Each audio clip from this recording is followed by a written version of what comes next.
as it would be in London or in New York. So they suppress the paper price and then go buy it everywhere. Through sovereign wealth funds, I wouldn't be surprised if they're buying coins too, and all sorts of things. Whatever amount they can get where it doesn't cause the price to move or any attention gleaned upon them. Yeah, I think that's exactly what they're doing, and it's a great model. They're using the suppression of the Western system against us, as we've said over and over and over again. And you can see it very clearly, especially when you see the amount of gold and silver that they are accumulating. Their numbers of gold are off the charts right now. In fact, I think what's coming in is the record numbers that they're reporting.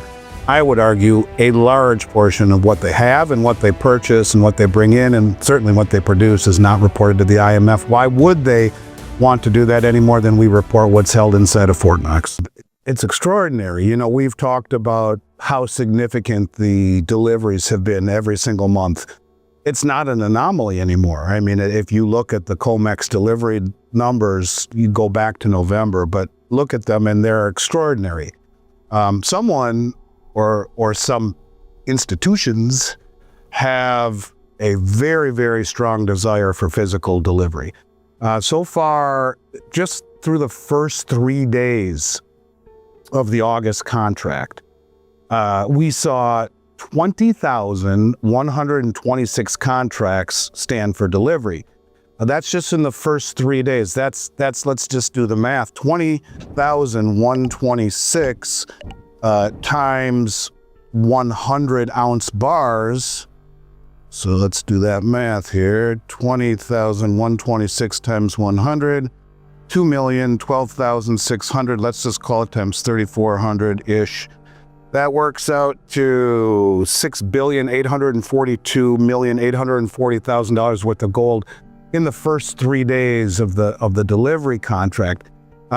Silver, this is not a major delivery month for it. We saw 1,064 contracts worth about just over 5.32 million ounces of silver. Each contract's 5,000 ounces.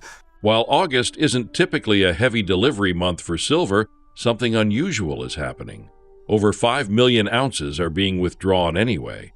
Coupled with growing withdrawals from ETFs and vaults, it's clear silver demand is surging, even if it's flying under the radar. Many investors believe silver remains the most undervalued hard asset today, an opinion gaining traction amid growing financial instability. China and other nations seem to agree, quietly stockpiling silver via off-exchange channels to avoid disrupting spot prices.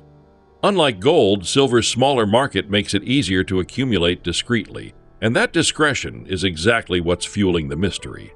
So again, in platinum, 1,006 contracts, yes, that's 50,300 ounces. Each contract is 50 ounces. What's really significant, and these are very significant early numbers, especially with gold, seeing huge delivery volume in the month already. Well, this suggests strong demand for physical. And what's really interesting is so far, every contract that has been issued is settling in physical metal, indicating the real demand. And it's like a 1-to-1 ratio. This is significant because you rarely see that happen in COMEX. I've mentioned that to you in years before, that, you know, futures contracts are usually closed out before delivery. They're traded for profit or settled in cash. When contracts are stopped, which is what the lingo they use, that means that the physical metal is actually changing hands. Now, in terms of how much is leaving the exchange, a lot. Not all of it, but a lot is actually leaving the exchange. And August is one of the major months for gold, and you typically see higher open interest and delivery volume. But the strong intent to take physical metal where every single contract has been stopped, meaning buyers aren't shutting their positions, they're taking delivery, this is ridiculous. I mean, it's huge. But this is exactly what we've been seeing, the delivery volume and the vault withdrawals, the loadouts it's called. There's been steady outflows, suggesting that loadouts are occurring relative to deliveries more so than ever before. And so I think it's really, really important. It's not a 1-to-1, but it's pretty damn close. Behind the scenes, China is executing a strategic metals play. The nation appears to be suppressing gold and silver prices on paper markets while buying vast amounts through unreported physical channels. Instead of trading through major exchanges like New York or London, they're sourcing directly from miners, especially in Africa and Latin America. This keeps acquisition quiet and prices stable. Analysts suggest Chinese sovereign wealth funds may even be buying coins and bars retail-style off-exchange. The goal? To quietly build massive reserves without drawing global attention, preparing for what may be a coming shift in the global monetary order. And so silver supply, same thing. You know, we're seeing huge deliveries. This isn't a primary delivery month for silver, but still huge delivery, and they're leaving. We're seeing huge inflows into the ETFs. Massive demand for silver, and I think it probably is the most undervalued asset on the planet.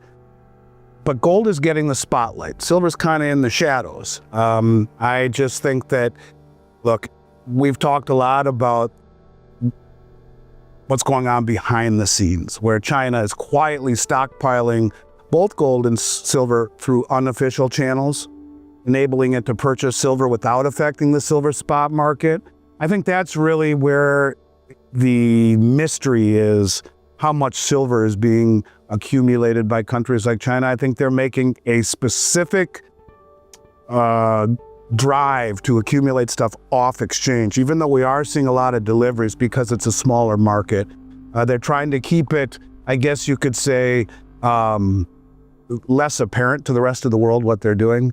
So no, it's amazing the amount of gold that's been delivered in just the first 3 days. But this is what we've been talking about now every month since the beginning of the year, and it's showing no signs of slowing down. In fact, it's showing signs of increasing.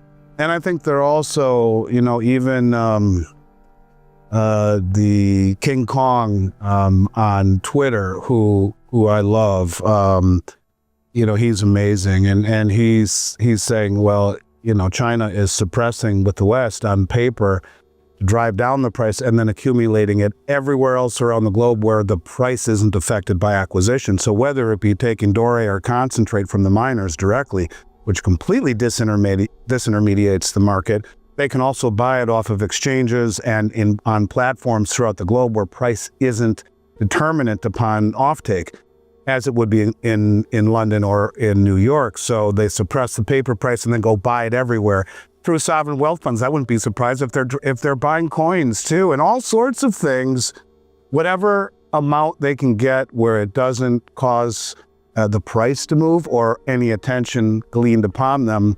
Yeah, I think that's exactly what they're doing, and it's a great model. They're using the suppression of the Western system against us, as we've said over and over and over again. And you can see it very clearly, especially when you see the amount of gold and silver that they are accumulating. Their numbers of gold are off the charts right now. In fact, I think what's coming in is the record numbers that they're reporting.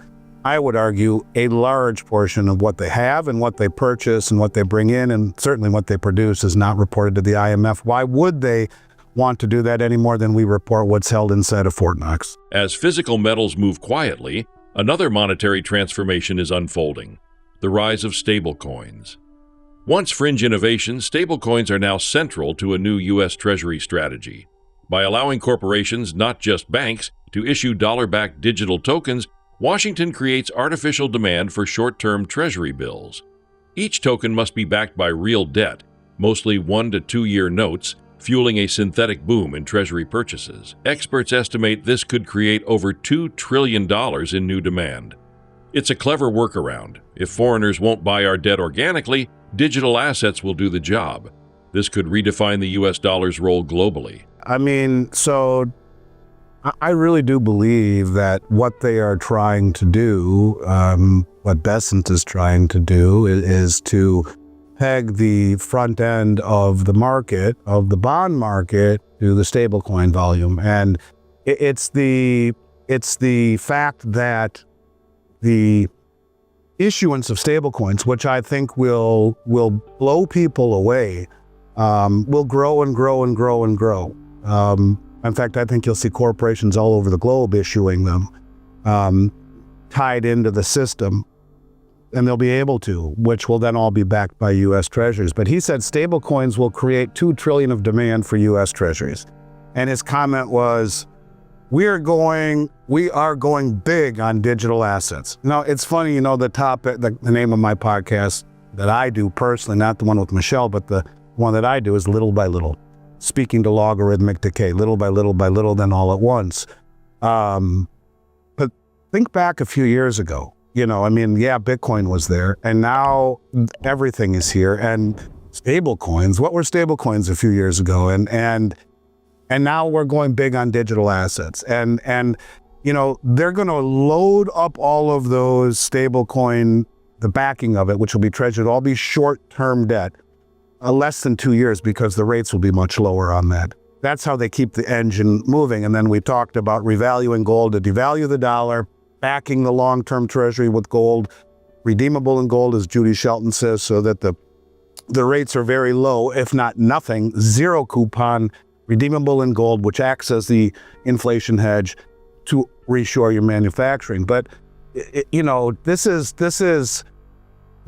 big. Okay, this kind of leads to fiscal dominance, because what it really does is it narrows the Fed's dual mandate, because it will be the U.S. Treasury that will track where and when U.S. Treasury bonds are sold to deliver stablecoins. And so it will be a far greater impact for the U.S. Treasury than it will for the Federal Reserve, who I think has a much greater say on things right now. And this, from that standpoint, is something that I think certainly the administration would like. But, look, this will radically empower, I think, the Treasury, and it will reduce the power of the Federal Reserve. To me, that's part of the reason they're doing it. They say, end the Fed. Well, no, but what this will do is because they are going, in my belief, they will allow any corporation that wants to issue stablecoins anywhere around the globe will most likely be able to issue them. What does all this mean for monetary policy?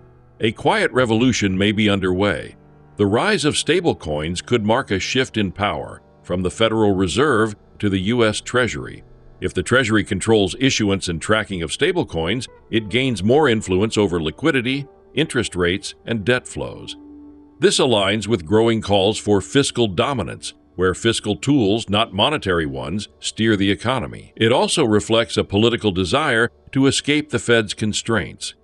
Backing long-term treasuries with gold, possibly even making them redeemable, could be the next step in stabilizing the system amid rising inflation pressures. And they will all be back with treasuries. It's not just the banks. They'll let major corporations issue them in order to pay for things easier, in order to do cross-border payments easier in 7 seconds instead of 3 to 5 days. This is a quiet play towards fiscal dominance. And look, the Treasury needs lowered rates, and they need a way to market the treasuries when no one wants to buy them. How do you do that? Well, you create a synthetic demand by backing the front end of the curve with stable coins, and then you allow all these institutions and corporations and banks to issue them in the name of convenience and liquidity and expediency. But what you've just done is create the most synthetic demand ever for the U.S. Treasury market, which is debt, and they call it a stable coin that's backed by debt. Does that seem stable to you? It doesn't really seem that stable to me. And it just continues to go. The stable coins back the debt, which enables you to buy more stable coins, which backs more debt, and on and on and on and on. And it's kind of a house of cards. But the long end of the curve, which is the more important end, so this keeps the engine running, will have zero coupon and redeemable in gold. And if you devalue the dollar by revaluing gold to a much higher level, to reliquify the Treasury General Account, to devalue the dollar, yes, you have inflation. Yes, you have a devalued dollar. Yes, it's not good for the average person. But what it will do is will enable us at very, very inexpensive rates to bring our manufacturing back with that devalued dollar. It will enable us to have demand for our new exports. But with soaring debt levels and waning foreign appetite for treasuries, the U.S. is engineering synthetic demand. The Treasury recently announced it needs over $1 trillion in borrowing, nearly double what was projected just months earlier. Foreign governments, once eager buyers, are stepping back. They see rising U.S. debt, weaponized finance, and inflation risk. Why fund your rival's reindustrialization? So Washington's new model is digital debt disguised as currency, stablecoins that feel like dollars, backed by short-term bonds recycled endlessly. Add in long-term gold-backed debt to cushion inflation, and you get a dual system. Liquid front end, golden back end. It's smart, but dangerously fragile. What this says to me, then again, they don't want to be the world reserve anymore. And that's when you see, Vance come out a year ago, almost 6 months ago, and say, being the world reserve currency at this stage of the game isn't a benefit anymore, more or less. And he's speaking to Treffin's dilemma, which we've talked about. But anyways, bottom line is, when you see him coming out and saying, we're going to go big time, this is all about A, taking a lot of power away from the Fed and moving into the Treasury, B, having a need for lowered rates, and having the synthetic demand for your treasuries. All of this would be accomplished by this massive embracing of stablecoins, which just a couple of years ago, if I would have bet you $1 million, you'd say there's not a chance in hell that this is going to happen. And here we are.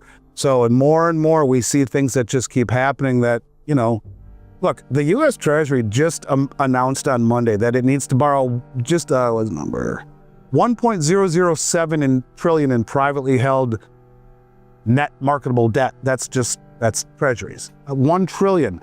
But they told us in April they'd only need about 550 billion or so. So it's 450 billion higher than was announced in April, just for July through September, for the quarter. So we're burning through cash at such a rate, it's unbelievable. So if you are another country, why would you want to own our treasuries where we're inflating this way, when our treasuries can be weaponized? And the whole mandate or goal of Trump is to reshore our manufacturing to compete with the countries who are buying our treasuries. Well, no, I'm not going to do that. I'm not going to fund you so that you can reinvest within your own ecosystem to build manufacturing to compete with us. The days of what am I trying to say? Organic demand for the Treasury have come to an end. And this is the answer that, it's pretty clever if you think about it, but this is exactly why Besson said we're going big on stablecoins.